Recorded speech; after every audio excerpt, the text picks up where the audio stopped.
राम गुलाम राय YouTube channel में आप सबका स्वागत है। इसके प्रीवियस वीडियो में हमने पढ़ा था, पिरामिड पढ़ा था, पारिस्थितिकी पिरामिड क्या होता है। इसके पिरामिड के बारे में आपको बताया गया था, प्राथमिक उत्पादक और विभिन्न श्रेणी के उपभोक्ताओं के बीच का एक संबंध होता है जो एक दूसरे पे प्रभाव डालते हैं। जब इनको हम चित्र के रूप में प्रदर्शित करते हैं, उस चित्र को हम क्या कहते हैं? पारिस्थितिकी पिरामिड्स कहते हैं। इसको एल्टन महोदय, चार्ल्स एल्टन महोदय जी ने 1927 में बताया था। इसके बाद हमने पढ़ा पारिस्थितिकी पिरामिड यानी विभिन्न प्राथमिक उत्पादक और विभिन्न श्रेणी के उपभोक्ताओं के बीच एक संबंध होता है। इन संबंध को जब हम चित्रों के द्वारा प्रदर्शित करते हैं, ग्राफ के द्वारा प्रदर्शित करते हैं, उसको हम क्या कहते हैं? पारिस्थितिकी पिरामिड कहते हैं। सन 1927 में चार्ल्स एल्टन महोदय जी ने इसका विचार रखा था, पारिस्थितिकी पिरामिड का। इन्होंने इसको 3 प्रकार से बताया था: संख्या जीव पिरामिड, जीव भार पारिस्थितिकी पिरामिड और संचित ऊर्जा पारिस्थितिकी पिरामिड। इन तीनों के बारे में आपको हमने जीव संख्या पिरामिड के बारे में इसके प्रीवियस वीडियो में बता चुका था। अब इसके बाद है दूसरा उसका प्रकार का जीव भार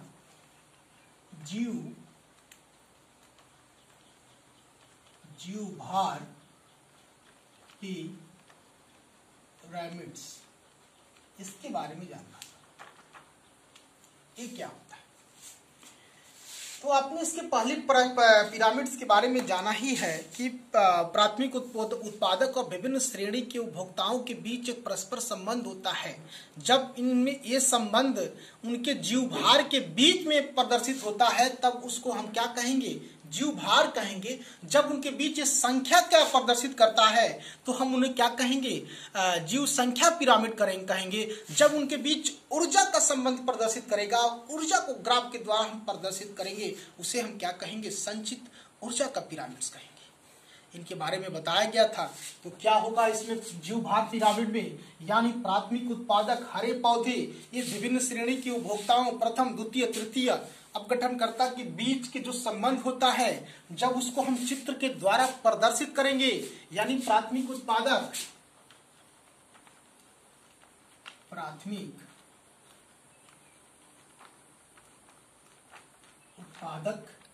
या विभिन्न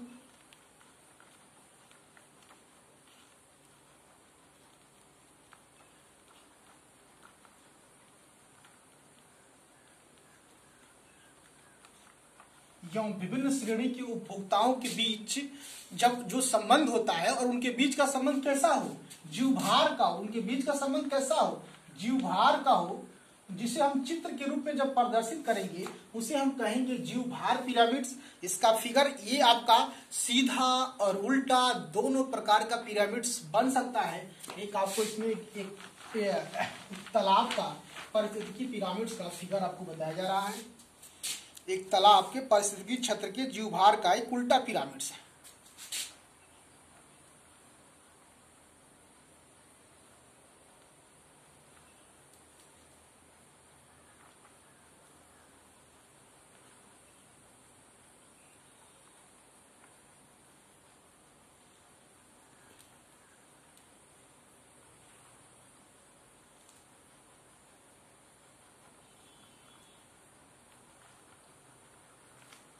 क्या है ये? एक तालाब के पारिस्थितिकी क्षेत्र के जीव भार का उल्टा पिरामिड। तालाब की पारिस्थितिकीय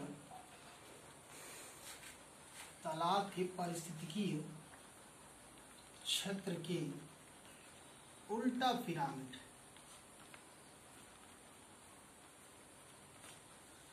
अब देखिए इसमें क्या है, इसमें नीचे आपका जीव भार क्या होगा? अधिक होगा, इनकी संख्या अधिक होगी। आपका भारों की वृद्धि, इनके संख्याओं की वृद्धि होगी। जैसे जैसे ऊपर बढ़ेंगे आपका भार का वृद्धि होगा।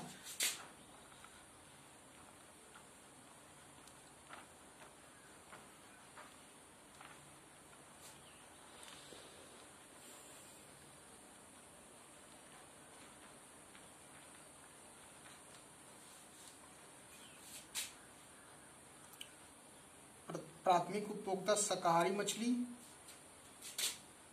भार में वृद्धि, ये आपका प्राथमिक उत्पादक होगा।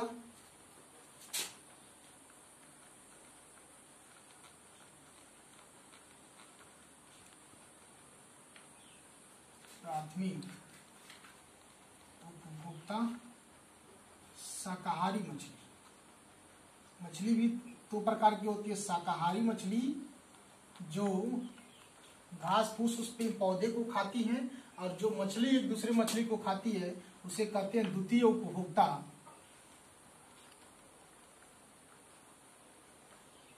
मांसाहारी मछली।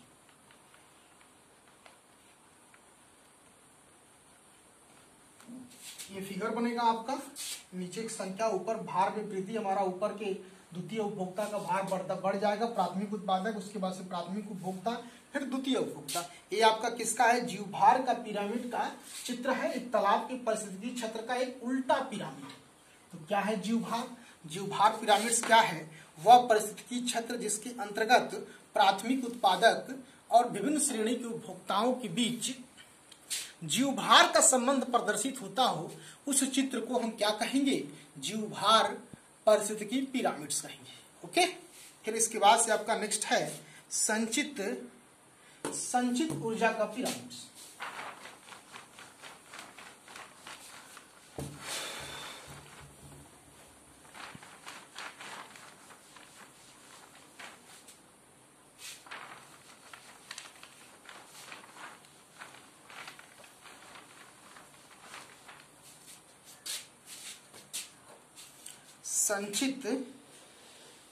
संचित ऊर्जा का पिरामिड तीसरा है।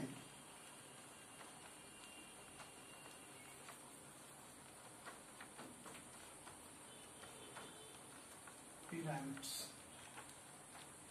ठीक वही चीज है।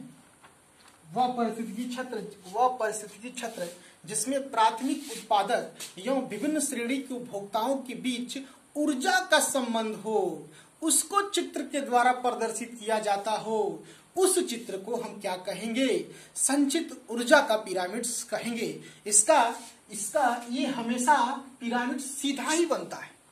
ये पिरामिड हमेशा सीधा ही बनता है। इसमें सदैव समय का ध्यान रखा जाता है। ये पिरामिड जब भी आप इसके पहले दोनों जो संख्या जीव पिरामिड देखे हैं, जीव भार पिरामिड देखे हैं, वो सीधा उल्टा दोनों बन सकता है। इसमें मेन डिफरेंस क्या है? ये ऊर्जा का पिरामिड एक तल से दूसरे तल में ऊर्जा का परिवर्तन होता है। ये क्या है? जीव दोनों प्रकार के ऊपर नीचे दोनों सीधा उल्टा दोनों बनेंगे। इसका एक फिगर के द्वारा आपको हम बता देते हैं। मान लीजिए हमने एक सीधा पिरामिड लिया, देखिए सीधा पिरामिड बनेगा, ये आपका सीधा पिरामिड। मान लीजिए ये आपका सीधा पिरामिड है।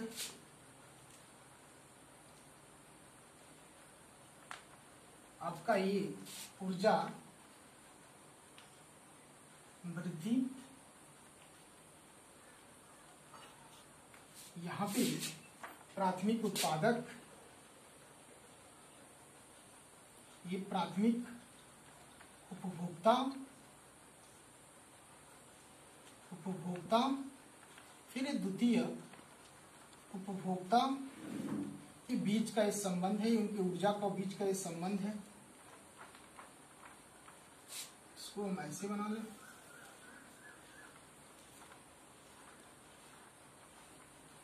इसको हम ऐसे कर दें। तीनों अलग अलग, ये तीनों तल का ऊर्जा वृद्धि, इसका पिरामिड ये हमारा एक ऊर्जा संचित ऊर्जा का पिरामिड है। जो ऊर्जा की वृद्धि हमारा ऊपर से नीचे के दिख रहा है, प्राथमिक उत्पादक, उपभोक्ता और द्वितीय उपभोक्ता। तो ये रहा आपका पिरामिड्स के बारे में आपको बताया गया। अब ये क्या है? ये पारिस्थितिकी ऊर्जा का पिरामिड है, यही चीज नीचे रहेगा। ठीक है, पारिस्थितिकी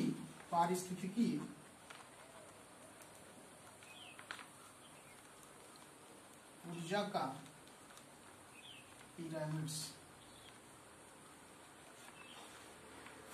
तो ये आपका ये चीज रहा। अब इसके बाद से नेक्स्ट चीज है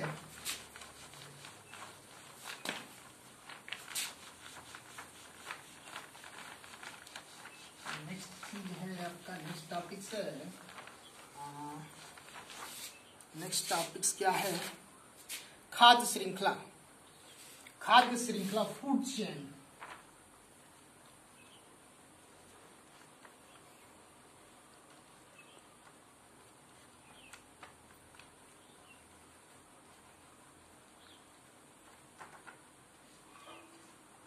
खाद्य श्रृंखला पारिस्थितिकीय क्षेत्र में एक जीव दूसरे जीव का क्या करता है? वो एक जीव दूसरे चीज के भोज्य पदार्थों का स्थानांतरण होता है। इसी स्थानांतरण को हम क्या कहते हैं? खाद्य श्रृंखला कहते हैं। जैसे प्राथमिक उत्पादक हरे पौधे, प्रथम श्रेणी के उपभोक्ता, द्वितीय श्रेणी के उपभोक्ता, तृतीय श्रेणी के उपभोक्ता, मांसाहारी श्रेणी के, और अपघटनकर्ता एक दूसरे के बीच में भोज्य पदार्थों का आपस में स्थानांतरण करते रहते हैं। वो एक दूसरे का सेवन करते रहते हैं। यही क्या होता है? खाद्य श्रृंखला होता है। इसकी दिशा एक निश्चित होती है। फिर इसके बाद एक होता है खाद्य जाल। खाद्य जाल,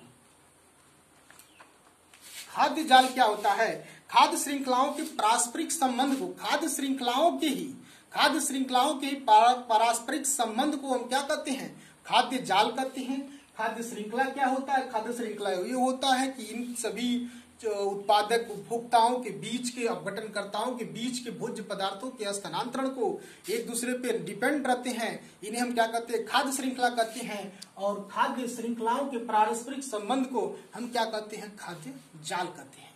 तो इस चैप्टर के कुछ जो चीज आपकी मुख्य थी उनको आपको बताया गया है। इसमें मुख्य चीजें जो थी उसको बताया गया। अब इसके बाद जो बचता है उसको आप एक बार पढ़िएगा।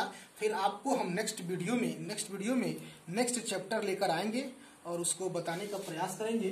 तब तक के लिए आपको धन्यवाद, नमस्कार।